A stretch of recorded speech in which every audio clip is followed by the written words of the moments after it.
Hi, and thanks for visiting our channel.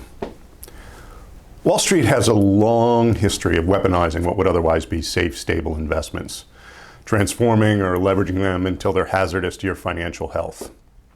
One reason this occurs is because investors don't typically look for risk where they've been conditioned to not expect it.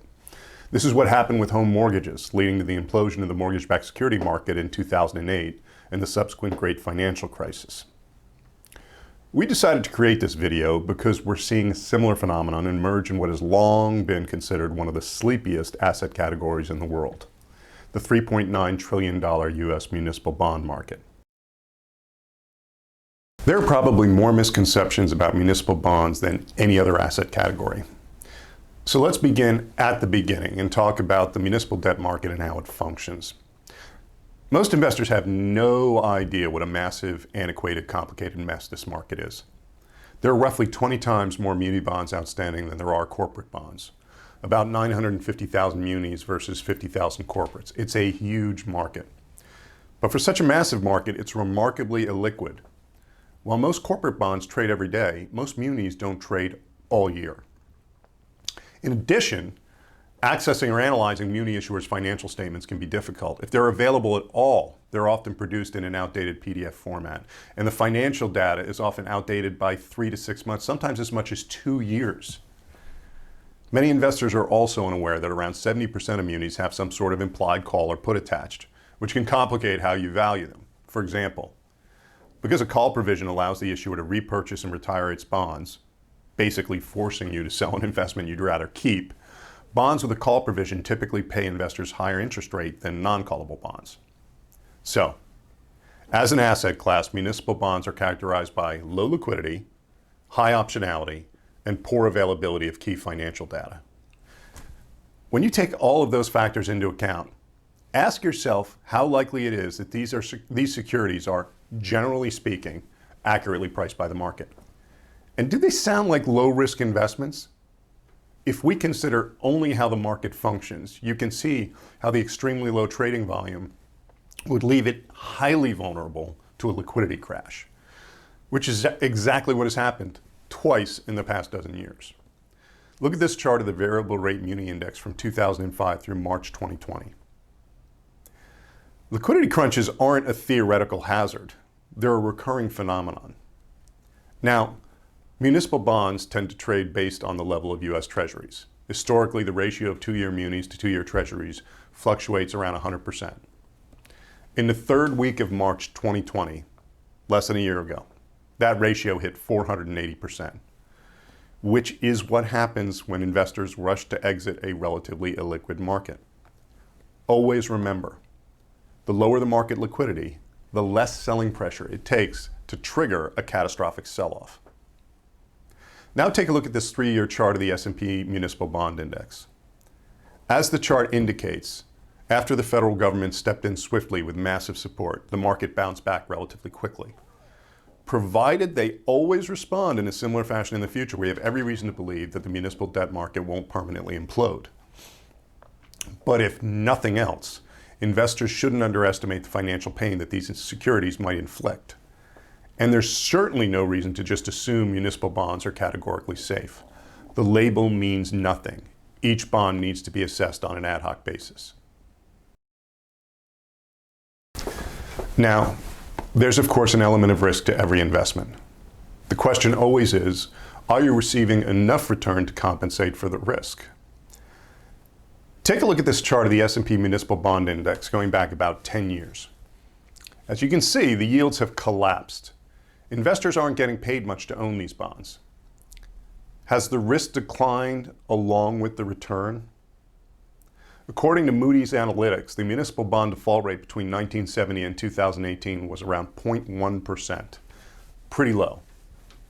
But municipal bond defaults just reached their highest rate since 2011, indicating that while yields are dropping, risk is apparently rising. Which is why now is a particularly bad time to blindly assume that munis are categorically safe. In many ways, muni bonds are riskier than they've ever been, regardless of what the ratings agencies or anyone else might say. Remember, all of those mortgage bonds that were rated AAA, very low risk, and blew up anyway, taking their investors along with them about a decade ago? Exactly. Since risk and reward are the focal point of any investment decision, I want to clarify one more thing. By driving benchmark interest rates down, the Fed has driven yields on all fixed income instruments down, including muni bonds. Take a look again at this chart of the S&P Muni Bond Index for the past 10 years. Note how much the yield has declined, or really collapsed. As shown on the next two charts, recently the yield on the 10-year muni was about 0.71%, while the 30-year muni yield was at about 1.47%. By the way, you could get a yield of about 3.5% on the 30-year as recently as December 2018. Many investors are drawn to these tax-exempt municipal bonds primarily because they're typically exempt from federal income tax, which is particularly appealing to investors in high tax brackets. But investors need to be very careful when they start thinking about return in relative terms, because whether an investment is attractive on a relative basis has no bearing on whether it's attractive on an absolute basis. The way we look at it, if an investment doesn't offer reasonable risk reward on an absolute basis, who cares if its return is relatively higher than something else? It's still a lousy risk reward. Just to be clear, relative return makes sense as a basic valuation metric. It's logical to compare investment options based on whether they're relatively more or less attractive given similar risk. However, and this is absolutely central to our analysis, the closer returns on a bond get to zero, the less it matters whether one instrument offers relatively more yield than the other. Because practically speaking, the closer yields get to zero, the less likely it is that any bond sufficiently compensates you for the risk you're taking. Think of it this way. Swimming in a tank full of sharks may be relatively less dangerous than swimming in a lagoon full of crocodiles, but it's not as if doing either is a particularly good idea. The lower yields drop, the more desperate investors naturally become for any return, and thus the easier it is to seduce them with a little extra yield. In many ways, the Fed is pulling off the ultimate financial head fake. The more central bankers force rates lower, the more investors focus on relative investment risk. But the closer yields get to zero, the more investors should be fixated on absolute investment risk, particularly given the state of the economy. That said, let's look more closely at the risks specific to municipal bonds. One reason why debt issued by states is considered safe is because, unlike the federal government, states are required to balance their budgets. Every state except Vermont is legally required to balance its budget. They are, however, allowed to run deficits. If you're confused by that apparent contradiction, it's because there are two kinds of budgets, operating and capital, and only one has to be balanced. Operating budgets include annual expenditures, items like salaries and wages, aid to local governments, health and welfare benefits, and other expenses that repeat from year to year. Capital budgets cover expenditures mainly for land, highways, buildings, and the like. State balanced budget requirements apply to operating budgets, but not to capital budgets. In practice, states routinely run deficits because they borrow to finance capital expenditures. Moreover, if the state constitution permits it, they can also roll deficits and operating funds forward from one fiscal year to another, which I realize only complicates what I was just trying to simplify.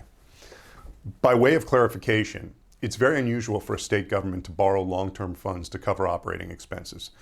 Louisiana did it in 1988 and Connecticut did it in 1991, but it's still rare. So what's the big picture takeaway? Municipal finance is inherently complex. Everything I just highlighted only really scratches the surface. On its face, the fact that states are required to balance their budgets is very reassuring. It's something that very frequently is brought up by people trying to sell you municipal bonds. But when you dig a little deeper, you come to realize that the balanced budget requirement in no way prevents states from accumulating enormous levels of debt. There are some 50,000 issuers in the state and local debt market, and all of them are different, which is why, and I'll keep coming back to this, it's extremely important to understand what you own. The details matter. So let's dig a little deeper and talk about the bonds that fund those municipal outlays. There are basically two types of municipal bonds: general obligation bonds and revenue bonds. General obligation bonds are issued by states, cities, or counties. Rather than being secured by specific assets, these are backed by the full faith and credit of the issuer, which uses its power to tax residents to pay the bondholders. About 41 states levy income taxes. As incomes have declined with the pandemic, their income tax revenue naturally has dropped as well. But states also depend on other sources of revenue, including sales tax income and tourism dollars. Of course, these have also been impacted by the pandemic. The Center on Budget and Policy Priorities estimates that the state and local revenue shortfall will total about $300 billion through 2022. Moody's Analytics puts the figure at about $330 billion, which is actually well below the $500 billion it estimated in the spring of 2020. Moody's lowered their projected shortfall because state revenue has been quite a bit stronger than was anticipated in the early days of the pandemic. Ultimately, state revenues fell 1.6% in fiscal year 2020 and were 3.4% lower than projected before the pandemic. Check out this chart comparing state tax revenue from March to November in 2019 to the same period in 2020. From last March, when the pandemic emergency was declared, through December, overall state revenues declined 1.8% from the same period a year earlier. But 20 states saw increases, including 6, Vermont, Idaho, South Dakota, Utah, Colorado, and Alabama, that saw revenues rise more than 3%. 18 states are seeing revenues come in above forecast.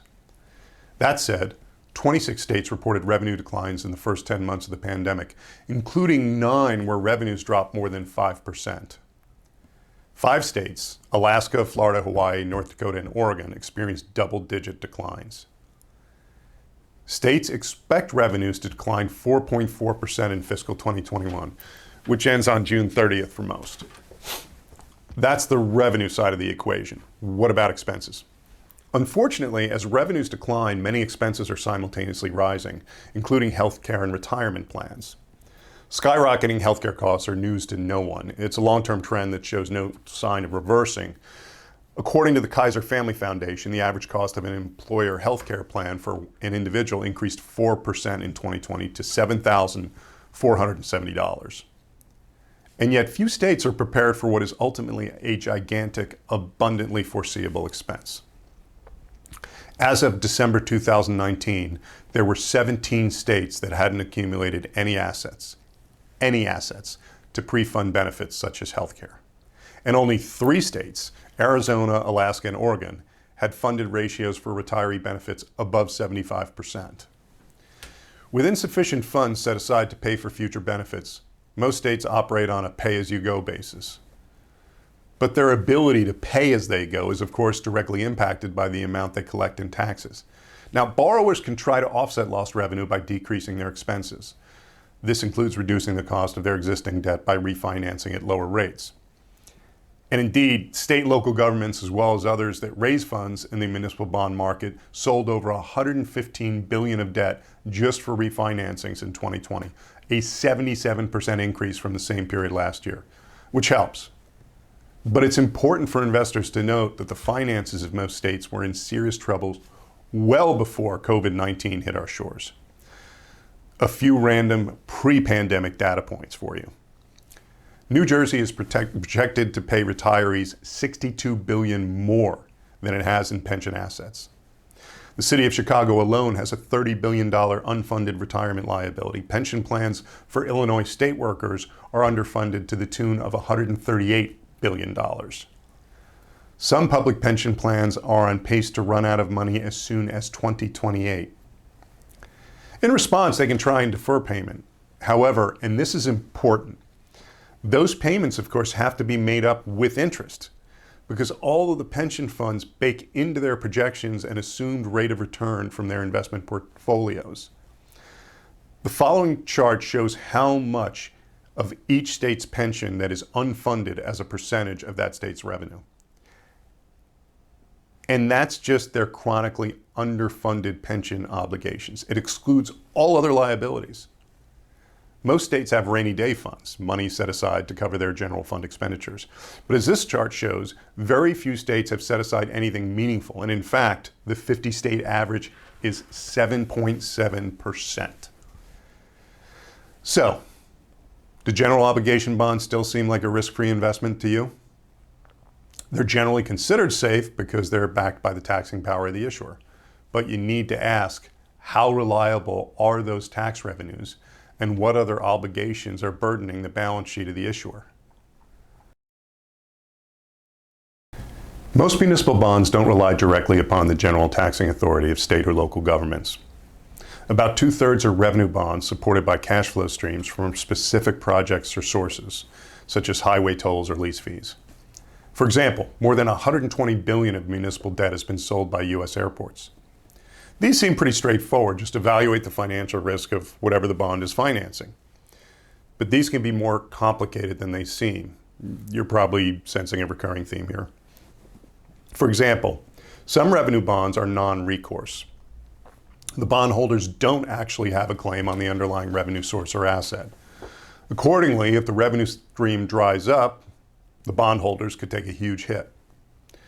Revenue bonds generally have what's called a reserve account, money set aside to make payments to bondholders in the event that the revenue source runs into trouble. Here's a recent example of how they work. Clark County, Nevada sold bonds in 2018 to finance a $2 billion stadium for the Las Vegas Raiders football team. They use a hotel room tax to help pay the bonds, but Vegas tourism has naturally declined significantly due to the pandemic. As a result, the county recently withdrew $11.6 million from a reserve fund to make a nearly $16 million debt payment due December 1st of last year. That leaves the reserve accounts with about $58 million. Will that be enough to ensure no interruption of payments to the bondholders? Hard to say. Probably. By the way, that stadium bond was rated investment grade. Some revenue bonds are ultimately backed by more than one revenue stream. For example, many mass transportation systems in the U.S. rely on a combination of fares, state, and federal funding. Fares contribute about 70% of the operating budget in San Francisco, 40% in New York and Washington, and about 33% in Boston. Because the pandemic has decimated ridership volumes, many systems are facing unprecedented budget shortfalls. New York City's transit agency forecasts a $6.1 billion deficit next year. Boston is facing a $600 million budget hole, and Chicago anticipates a $500 million shortfall. It's a little counterintuitive, but the fact that the situation has become so dire could ultimately be a positive for the bonds issued by these agencies, because it almost leaves the federal government no choice but to step in with financial assistance. Lawmakers in Congress included $15 billion for public transit agencies as part of the $908 billion framework for a pandemic relief package. That massive aid package may ultimately render a bad bet a good one, but the circumstances make clear that there's nothing categorically low risk about the bonds issued by public transit agencies. And if you have any meaningful allocation of municipal bonds, you're probably exposed to these. Riskier bonds backed by highway tolls, college tuitions, and other less predictable revenue streams amount to nearly $1 trillion in outstanding muni debt. Which brings us to the high yield segment of the market, otherwise known as junk munis. You don't hear much about this corner of the municipal market. How many of you have even heard the phrase junk muni?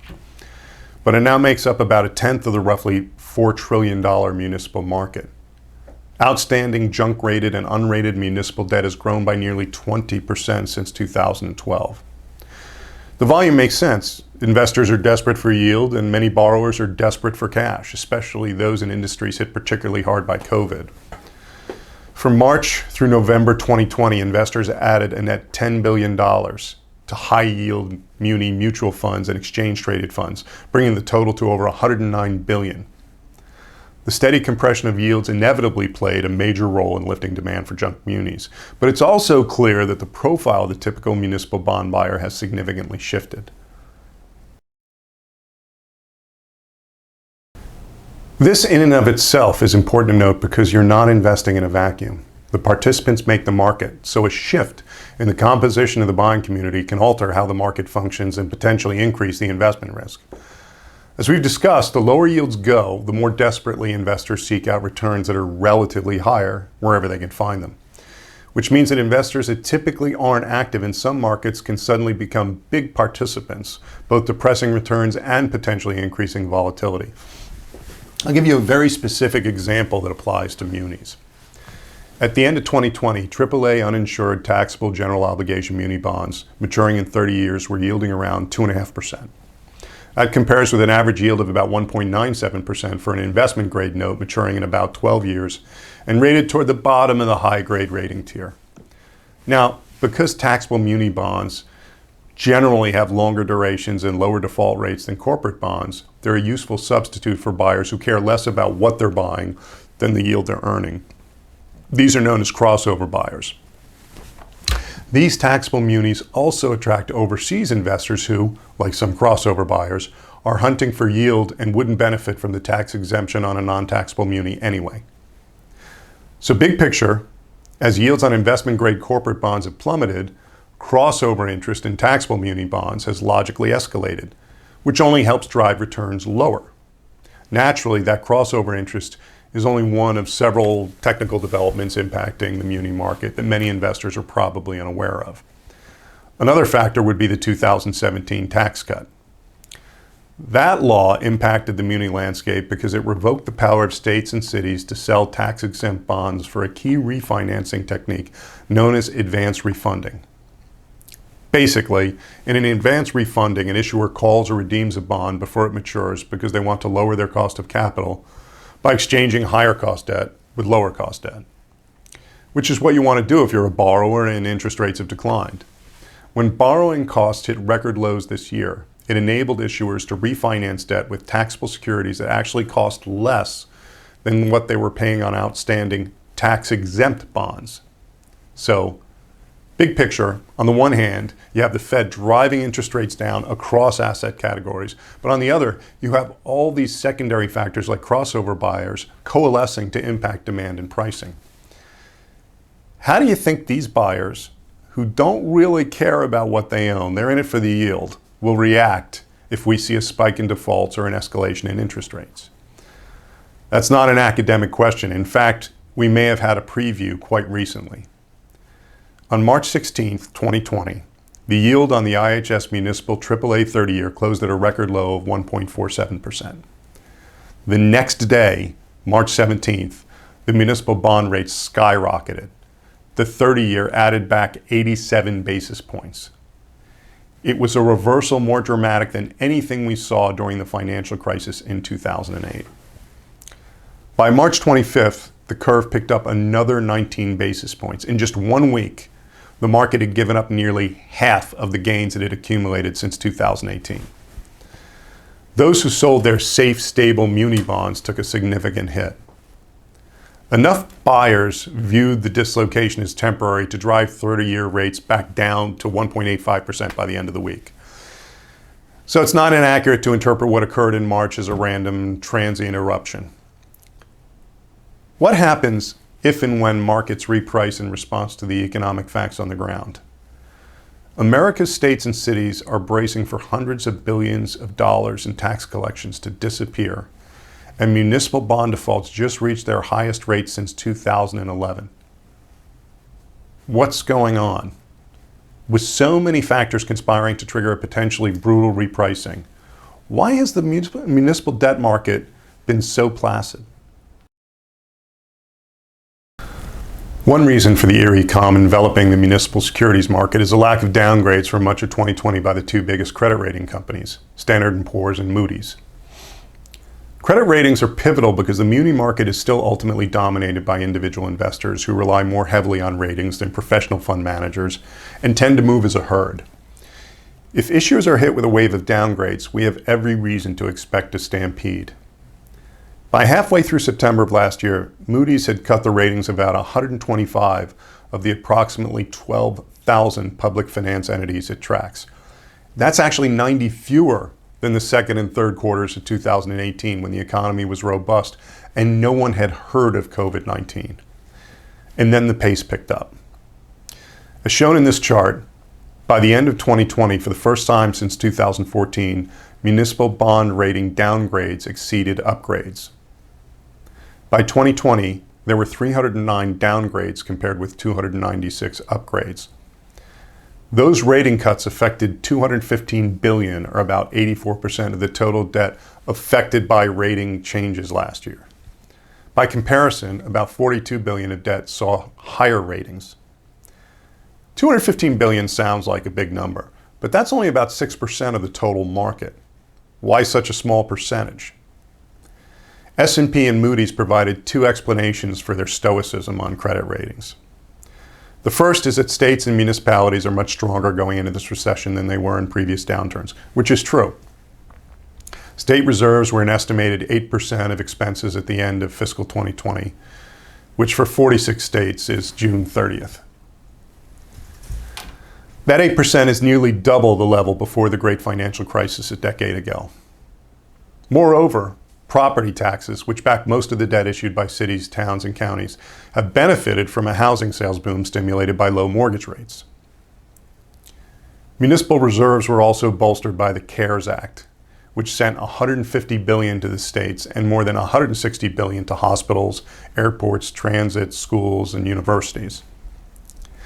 S&P and Moody's second rationale for their lack of downgrades is that the borrowers have many tools at their disposal to help them negotiate periods of fiscal stress. This is also true. Most government credits have significant flexibility in managing their finances. This is ostensibly why the failure to get more stimulus wouldn't necessarily trigger rating changes. The actions that states and local governments take to balance their budgets and preserve cash are more important than any external stimulus. But there's a logical limit to the cost cutting. Excluding the worst of the job losses in May and June, states and local government employment hasn't been this low any month since 2001. Bureau of Labor Statistics show those payrolls now make up slightly less than 13% of the total U.S. non-farm payroll workforce, the lowest proportion since at least 1975.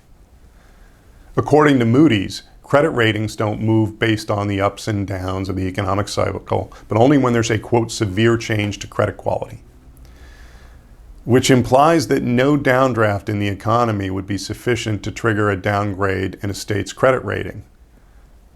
This doesn't necessarily make sense to us. Because what if there's a shock to the broader economy, say a global pandemic, that's so extraordinarily severe that the individual states can't avoid being critically impacted?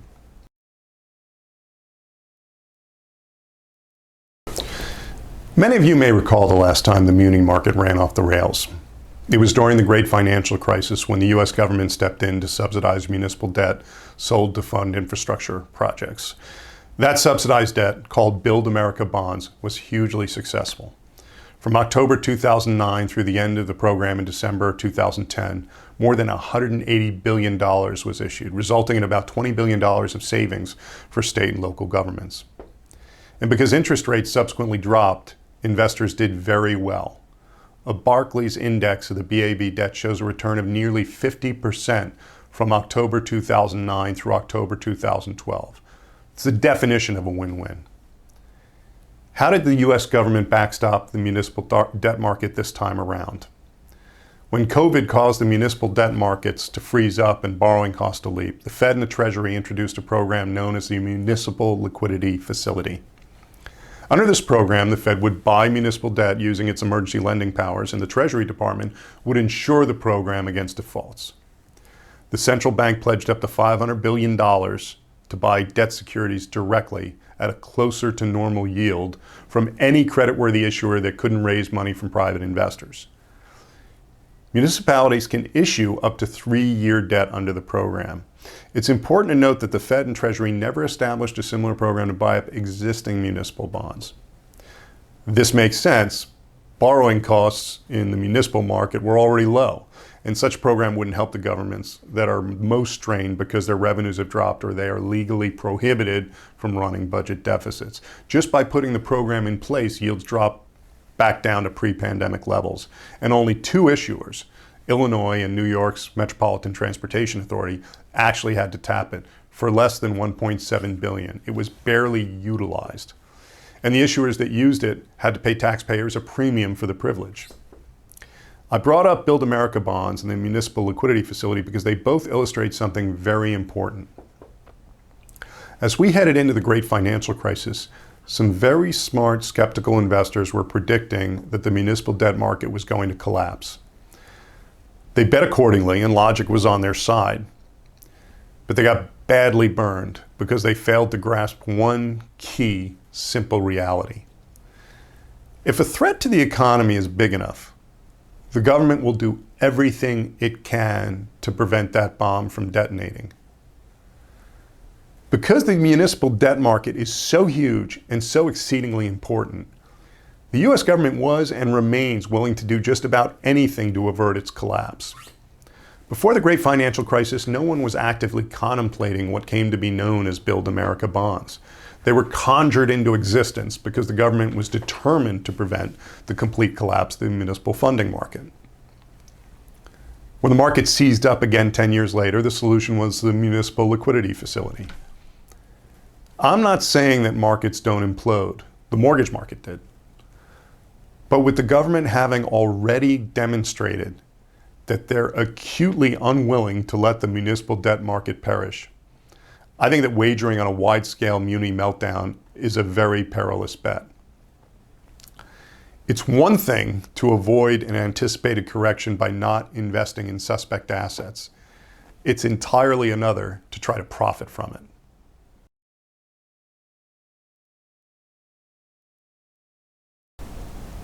Before I conclude, I want to touch on one more risk factor that everyone looking at bonds of any sort, including munis, should be taking very seriously: duration risk. Put simply, duration risk describes the sensitivity of a bond's price to a 1% change in interest rates. Generally speaking, and this is only generally speaking, for every 1 percentage point change in interest rates, a bond will rise or fall in the opposite direction by an amount equal to its duration number. So if a bond has, say, a duration of 10 and interest rates increase by 1%, then that bond's price would be expected to decline by approximately 10%. Take a look at the following chart that illustrates duration risk for bonds included in Bloomberg Barclays Global Aggregate Treasury Index since 2001. Note the very steady increase in risk over the years. This index tracks roughly 35 trillion in bonds. Based on its current level, an increase in interest rates of just 1% would trigger about $3 trillion in losses. It's axiomatic that the less interest you're receiving, the smaller your cushion against potential losses. If you're receiving a 3% yield on a bond, if that bond's price decreases by more than 3%, you've lost money. The problem for investors currently is that it would take only a relatively modest increase in interest rates to trigger double-digit declines in bond prices and massive losses. Given where yields are, there's barely any reward relative to the risk most bond investors are taking. So what's a smart investor to do? If, like us, you believe in winning by not losing, you avoid most municipal bonds. As we discussed earlier, their return relative to the alternatives may be attractive, but on an absolute basis, there's almost no return at all. Like so many fixed income securities we see these days, they look like reward-free risk.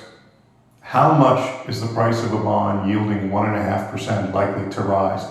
It's already yielding 1.5%. And on the downside, how much protection does that 1.5% annual yield provide? Investors seem to have forgotten that the closer yields get to zero, the less of an increase in interest rates it takes to trigger a huge loss in what was originally advertised as a safe investment. Now, let me close on an up note because there is an upside to refusing to play the game. Much bigger gains on the other side of the event horizon. We've talked about the Build America bonds introduced during the great financial crisis. Do you know how much those bonds returned from October 2009 through October 2012? The Barclays Index of BAB debt shows a return of nearly 50%. That is a huge gain, and in our opinion, at much less risk than investors are currently assuming. As always, thanks for watching this video and be careful out there. And please subscribe.